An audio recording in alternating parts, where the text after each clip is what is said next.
राजस्थान के एक जंगल में राजू चिड़िया रहा करती थी। उसके दो बेटे थे, बंटी कबूतर और कालू कौवा। उनमें से बड़ा था कालू कौवा और छोटा बंटी कबूतर था। बंटी कबूतर की नौकरी थी और वह अच्छा खासा पैसा कमा रहा था। कालू कौवा का बिजनेस था तो वह पैसे कम कमा रहा था।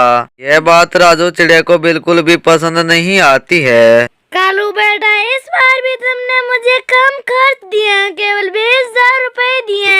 वरना बंटी कबूतर को देखो ना, वो मुझे महीने के 50,000 रुपए देता है। तुम्हारे पिताजी बहुत ही बीमार है, पर उसकी तनख्वाह तुमसे भी ज्यादा है। हाँ माँ, मैं समझता हूँ आजकल मेरा अच्छा कारोबार नहीं चल रहा है। हाँ माँ, मेरा अच्छा काम चलेगा ना तो मैं आपको रुपए दे दूंगा। क्या राजू चिड़िया, तुम भी ये क्या लगा रखा है कम ज्यादा? क्या फर्क है? दोनों हमारे तो बेटे हैं, किसने कम दिया किसने ज्यादा दिया? फर्क कैसे नहीं पड़ता जी? अरे जो पैसा ज्यादा देगा उसके घर में ज्यादा ही खर्च होगा ना। आपकी माँ भी तो ऐसा ही करती थी ना, जिसके घर में ज्यादा खर्च उसी के घर में रहती थी। हमारा जमाना अलग था, मेरी माँ ऐसा करते, जरूरी नहीं तुम भी ऐसा करो, समझी? ठीक है कालू कौवा, तुम्हारा अच्छा मुनाफा चला तो मुझको पैसे दे देना। बेटा हम सब एक ही घर में ना। थैंक यू बाबूजी। राजू चिड़िया और राजू चिड़िया का पति दोनों बेटों से हर हफ्ते बजट लिया करते थे। राजू चिड़िया को जो ज्यादा पैसा देता था वही उसकी नजरों में सबसे बड़ा था। बंटी कबूतर राजू चिड़िया को ज्यादा पैसा देता था तो उसकी नजर में बंटी कबूतर ही सबसे बड़ा था और उन्हीं के कहने पर सारे घर की हुकूमत चलती थी। अरे बेटा, तुम दोनों की लिस्ट तो बताना, तुम दोनों को क्या चाहिए? तुम्हारे बाबूजी और मैं बाजार जा रहे हैं, लेते आएंगे। माँ जी, मैंने ये लिस्ट बनाई है, मुझे क्रीम और बैग पाइस चाहिए। पर माँ जी, मुझे भी थोड़ी बहुत चीजें चाहिए, 2-4 होगी। अरे टोनी, अगली बार तुमने ये से भी मंगवाया था ना, इतनी जल्दी खत्म हो गया? अरे इतनी महंगे पाउडर लाली, इतने सबसे तू क्या करेगी भला? मैं अगली बार लेकर आ जाऊंगी, ठीक है? और वैसे भी बंटी के इस बार पैसे बिल में ही चले गए, कुछ हाथ तो आया नहीं। ठीक है माँ जी, पर मेरी भी कुछ ही चीजें लेकर आना, ठीक है ना? अरे नहीं नहीं, मैं तुम्हारी सारी चीजें ले आऊंगी। तो इतना ज्यादा पैसा देता है, मैं उसकी बीवी को इतनी भी सामान ना लेकर दूं, क्या सोचेगा वो? अरे मैं तुम्हारी सारी चीजें लेकर आऊंगी। टोनी बाबू तुम इधर आ, मैं तुम्हारी सारी चीजें लेकर आता हूँ। नहीं नहीं बाबूजी, वैसे भी इतनी जरूरी नहीं है। ये कोई पहली बार नहीं हुआ था। कालू कौवे और कालू कौवे की पत्नी के साथ हर बार ऐसा ही होता था। माँ, हम और टुनटुनी घूमने जा रहे हैं, कई दिन हो गए घूमने को, कई वक्त हो गए, गए या नहीं? ठीक है, तुम दोनों जाओ, तुम दोनों काफी दिनों से घूम कर। टुनटुनी बहू तुम आसपास के घूम के आओ, तुम दोनों इतने दिनों से कहीं नहीं गए। बंटी कबूतर तो हमेशा जाता रहता है, जाओ तुम दोनों कहीं घूम के आओ। अरे ऊपर से कालू कौवा पैसे कम खर्च दे रहा है हमको। अगर ये भी घूमने चले गए ना तो अगले बार इतना भी पैसा हमें खर्च करने नहीं देगा। नहीं नहीं, कहीं जाने की जरूरत नहीं है। टुनटुन चिड़िया को और बंटी कबूतर को जाने दो। हाँ बापूजी, माँ तो सही तो कह रही है। अभी मुझे व्यापार पर काम करना है। अगर मैं प्रोजेक्ट से पार हो जाऊँ, प्रोजेक्ट पास हो जाए ना, फिर मैं आपको ट्रिक पर भेज दूंगा। अरे वो तो बात की बात है कालू कौवा, अरे तुम पहले घर खर्च का तो बंदोबस्त कर लो।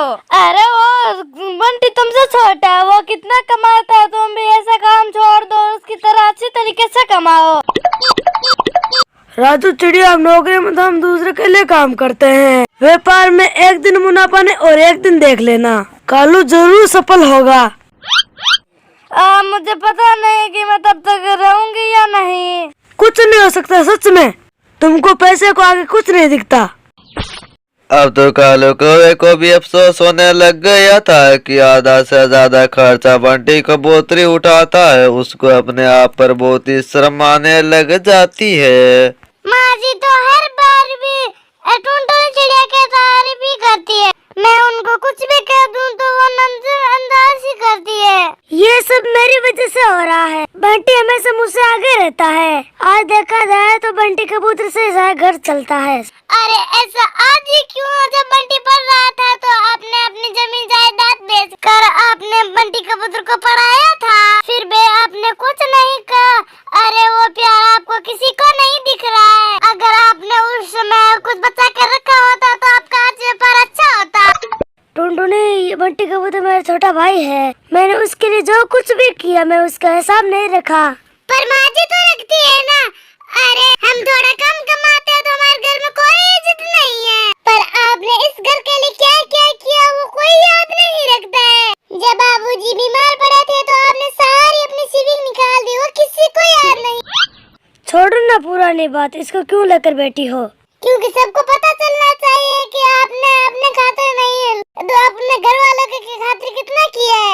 फिर भी हमारे इस घर में कोई इज्जत नहीं है। तुम चिंता मत करो, अब कुछ वक्त की बात है, उसके बाद सब कुछ ठीक हो जाएगा। टोनी चिड़िया को सब कुछ पता था कि कालू कौवा ने क्या क्या त्याग किया था, लेकिन सबको पता नहीं था क्योंकि वह कम कमा रहा था। पत्नी को अपने पति का बार बार अपमान से नहीं होता है और टोनी चिड़िया के साथ भी आज ऐसा ही होता है। अरे टूनी बहू कहाँ जा रही है? माँ जी इनके लिए पनीर लेने जा रही हूँ। उनका बहुत ही मन था पनीर खाने के लिए। पनीर कितना महंगा होता है, रहने तो कुछ और भी बना दो ना। पर क्यों माँ जी? जब उस दिन बंटी को इतना सारा पनीर खाना था तो आपने बहुत सारा पनीर उसको लाकर दिया था ना। अरे बंटी की बात और है। क्यों और है? क्योंकि वो 50,000 रुपए देता है घर खर्च के लिए। अरे ओ टूनी, ज्यादा जबान लड़ाने की जरूरत नहीं है। नहीं आज मैं बोलूंगी। अरे कितने वक्त घर खर्च घर खर्च घर खर्च। अगर मेरा पति बंटी कबूतर को इतना सारा पैसा पढ़ाई के लिए नहीं देता तो आज ये तुम्हारा बेटा कुछ नहीं होता। जब बाबूजी बीमार पड़े थे तो इन्होंने अपने सारे पैसे बाबूजी की बीमारी में लगा दिए। भाई फिर भी आज हमको घर खर्च के लिए सुनना पड़ता है। सुना है कि जिसके पास पैसे हो उसी की इज्जत होती है। पर माँ जी आपने तो अपने घर में राजनीति शुरू कर दी। राजू तुम बस करो। राजू टोनी सही कह रही है। राजू तुम्हारे पैसों का मोल लगा वो उतना जरूरी है। कालू ने बंटी के लिए बहुत किया है पर कालू को तुमने मुंह से इज्जत नहीं दी। टोनी भाभी सही कह रही है। मैं जो हूँ भैया के सपोर्ट से हूँ। पर मैंने तुम्हारे उस इज्जत को कभी नहीं सराहा। मुझे माफ कर दे बेटा, मैं अपनी सास की तरह बन गई थी। मुझे कोई इज्जत वो नहीं मिली जो मेरी देवरानी और जेठ को मिलती थी। पर मैंने भी वो तुम्हारे साथ किया। मुझे उन सब से सबक लेनी थी बेटा। और फिर राजू चिड़िया को अपनी गलती का एहसास हो जाता है और फिर सभी खुशी खुशी रहने लग जाते हैं। अगर आपको ये वीडियो पसंद आता है तो इसको लाइक करना ना भूलें।